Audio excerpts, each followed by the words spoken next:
Population density के बारे में आपको पता है। पॉपुलेशन डेंसिटी मतलब एक स्क्वायर किलोमीटर में कितने लोग रहते हैं। तो आपको समझाने के लिए देखिए ये चार्ट। इसमें इंडिया के अलग अलग स्टेट मौजूद है। महाराष्ट्र में है 315 पीपल पर square kilometre. UP Uttar Pradesh में है 619 पीपल पर स्क्वायर किलोमीटर। ऐसे करते करते छत्तीसगढ़ में है 7,900 और दिल्ली में है 9,000 पीपल पर स्क्वायर किलोमीटर। एक स्क्वायर किलोमीटर में दिल्ली में 9,000 लोग रहते हैं। पर अमेजिंग फैक्ट ये है कि दुनिया का सबसे पॉपुलेटेड जो शहर है, एक एरिया है, वो है हांगकांग का कौलून वॉल्ड सिटी। ये आप ऊपर से उसका व्यू देखो और आप सच में यकीन नहीं कर पाओगे कि यहाँ पर इतने लोग ऑलमोस्ट 20 लाख लोग पर स्क्वायर किलोमीटर में रहते हैं। दिल्ली में 9,000 और यहाँ पे 20 लाख एक स्क्वायर किलोमीटर के अंदर। जैसे आपके बगल में 5 या 6 आदमी रहेंगे ही, एकदम कंजस्टेड। और ये दुनिया की सबसे वियर्ड सिटी में से एक है।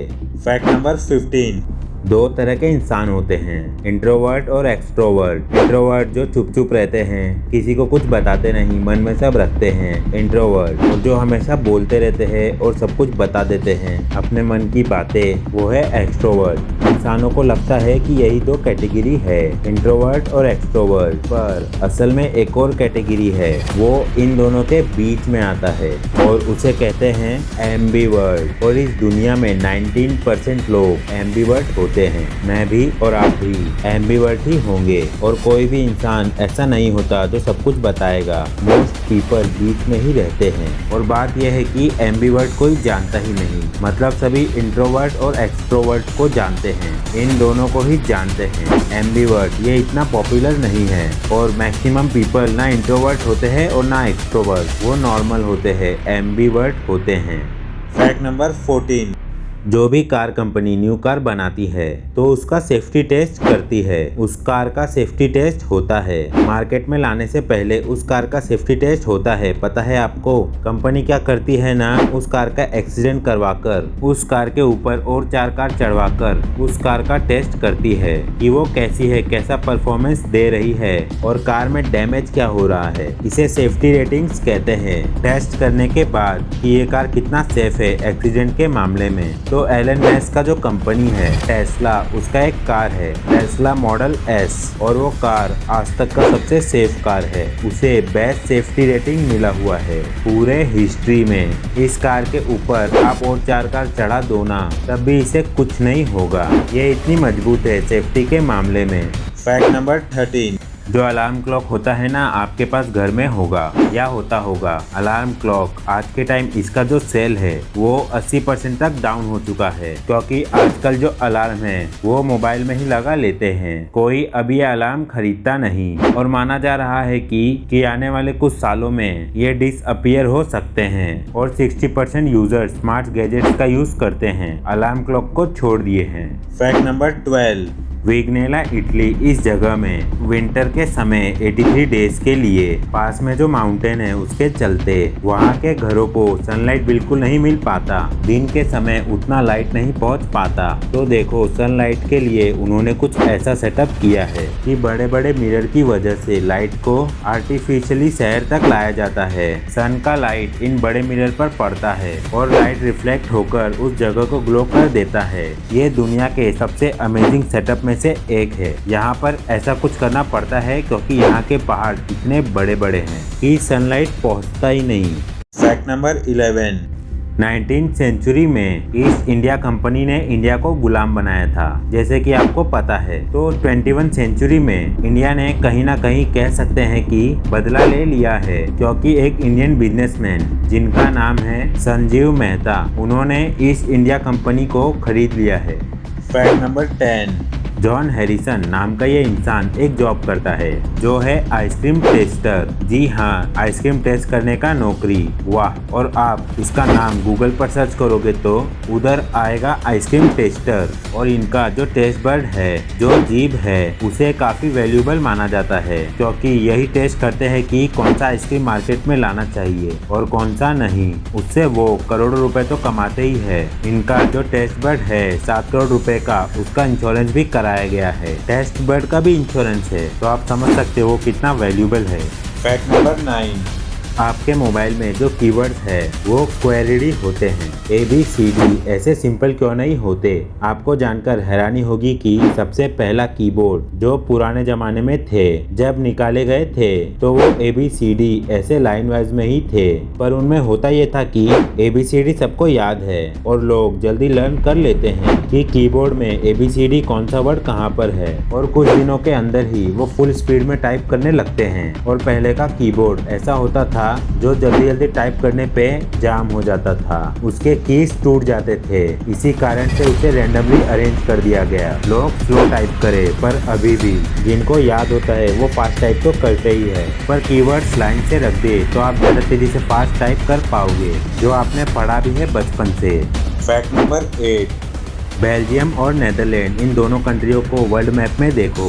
इनका जो इंटरनेशनल बॉर्डर है वो बहुत कॉम्प्लेक्स एरिया में है। उसका जो इंटरनेशनल बॉर्डर है उसी के ऊपर बिल्डिंग्स बने हुए हैं। बॉर्डर के ऊपर बिल्डिंग, बैंक्स, उनके बीच में से बॉर्डर निकली हुई है। इनके बीच में दोनों देश डिवाइड होते हैं। मान लो आपका जो घर है उसके बीच से कोई कंट्री डिवाइड होता है। आपके घर का आधा पार्ट एक देश में और आधा पार्ट दूसरे देश में। आप कभी इस कंट्री में और कभी दूसरी कंट्री में, और एक्चुअल में ऐसा पूरे वर्ल्ड में बहुत जगह होता है। Fact number 7। Dinner in the sky. Dubai में एक ऐसी जगह है, एक ऐसा रेस्टोरेंट है, आप इसका व्यू देखो। आसमान में ये एक जगह पर लटका हुआ है। इसमें स्टाफ जो है वो ऐसे सेफ्टी पहनकर ऐसा कुछ खाना सर्व करते हैं। फॉर्ब्स मैगजीन जो है उसमें ये वर्ल्ड के टॉप 10 मोस्ट अनयूजुअल रेस्टोरेंट्स के लिस्ट में भी था। डिनर इन द स्काई, जैसे कि आप देख सकते हो। Fact number 6। ट्वीटी बर्ड, इसे देखो। ये वार्नर ब्रोस के कार्टून सीरीज में ये बर्ड आती थी। Tweety bird, Tweety bird, Tweety से नाम पड़ा ट्वीटी बर्ड। पर अजीब फैक्ट ये है कि ये जो ट्वीटी बर्ड है प्यारी सी, पर ये प्यारी सी नहीं, असल में प्यारा सा है। Because Tweety bird is a male, ये एक मेल है। लोग इसे अक्सर फीमेल ही मानते हैं। Fact number 5। BSE Bombay stock exchange, ये पूरे एशिया की सबसे बड़ी स्टॉक एक्सचेंज है और ये आज से लगभग 145 साल पहले एस्टेब्लिश हुई थी। और दुनिया की सबसे पहली सबसे ओल्डेस्ट स्टॉक एक्सचेंज की बात करें तो वो है एम्स्टर्डम स्टॉक एक्सचेंज, जो कि 1602 में एस्टेब्लिश हुई थी नेदरलैंड में। 1602 कितनी पुरानी है, सोचो इन्वेस्टमेंट की दुनिया कब से चालू है। Fact number 4। मैच के बारे में सुना है आपने? जैसे आप यहाँ से घुसे और भूल भुलैया में फंस गए, फिर आपको कॉल करके निकलना पड़ता है। तो 60 एकड़ में मौजूद full patch pumpkin corn maze Dixon में मौजूद है। ऊपर से इसका व्यू देखो। ये एक मैच है, एक भूल भुलैया है और दुनिया का सबसे हार्ड मैच है। आपके पास मैप भी होगा तो भी आप यहाँ से नहीं निकल पाओगे, आप भटक जाओगे। उसके अंदर जो भी जाता है 90% से ज्यादा लोग कॉल करते हैं कि निकालो हमें, हमसे नहीं हो पाएगा। Fact number 3। ये एक रैंडम सा नॉर्मल सा फैक्ट है कि आप फोटो तो लेते होंगे पार्टीज में या कोई हिल स्टेशन पे या दोस्तों के साथ, पर क्या आपको पता है 92% आईफोन में ली गई फोटो में आईफोन को बताया जाता है, मतलब दिखाया जाता है। उस फोटो में उस बंदे या बंदी के पास आईफोन होगा, क्योंकि वे सभी बताना चाहते हैं कि मेरे पास आईफोन है। ये काफी वियर्ड फैक्ट है। Fact number 2। क्या आपको पता है एक ऐसी भी कॉफ़ी है जिसे पीने से आपको 3 दिनों तक नींद नहीं आएगी? उसका नाम है डेथ विश कॉफ़ी। इस कॉफ़ी में 200% कैफीन रहता है, जिसको पीने के बाद 3 दिनों तक नींद नहीं आएगी। नाम ही अजीब है, death wish coffee. Number 1 fact देखने से पहले अगर आपने हमारे चैनल को सब्सक्राइब कर रखा है तो धन्यवाद, और अगर सब्सक्राइब नहीं किया है तो प्लीज़ सब्सक्राइब कर लीजिए और बेल आइकन पर क्लिक करके ऑल नोटिफिकेशन को ऑन कर दीजिए, क्योंकि हमारे न्यू वीडियो का नोटिफिकेशन आपको मिले सबसे पहले। Fact number 1। आपने मनी हाइस्ट देखा है नेटफ्लिक्स पर? मनी हाइस्ट, उसमें क्या होता है कि एक ग्रुप होता है और वो मिलकर एक चोरी करते हैं, बड़ी सी चोरी। पर क्या आपको पता है कि रियल में एक ऐसा ही ग्रुप था? पता है, बूढ़ों का ग्रुप, और उस ग्रुप का नाम था ग्रैंडपा गैंग। और इस ग्रुप में जो सबसे ओल्डेस्ट मैन था उसका एज था 76 ईयर्स। और इन चोरों को देख लो, यही है रियल लाइफ के मनी हाइस्ट, ग्रैंडपा गैंग। और ये इंग्लिश हिस्ट्री का सबसे बड़ा चोरी किए थे। ये जो एलिवेटर होता है उस पर चढ़कर और दीवार को तोड़कर कंक्रीट में ड्रिल करके एक जगह से $200 मिलियन कैश और ज्वेलरीज चोरी किए थे। $200 मिलियन मतलब 50 करोड़ 100 करोड़ नहीं, 1200 करोड़ रुपए 1200 करोड़ रुपए की चोरी किए थे। और जैसा होता है हर गैंग की तरह ये बाद में अरेस्ट हो गए। तो ये वीडियो आपको कैसी लगी? वीडियो अच्छी लगी हो तो लाइक कीजिए, सब्सक्राइब कीजिए और अपने दोस्तों के साथ शेयर कीजिए। मिलते हैं हमारी नेक्स्ट इंटरेस्टिंग वीडियो के साथ। और हाँ, चैनल को सब्सक्राइब करना मत भूलना।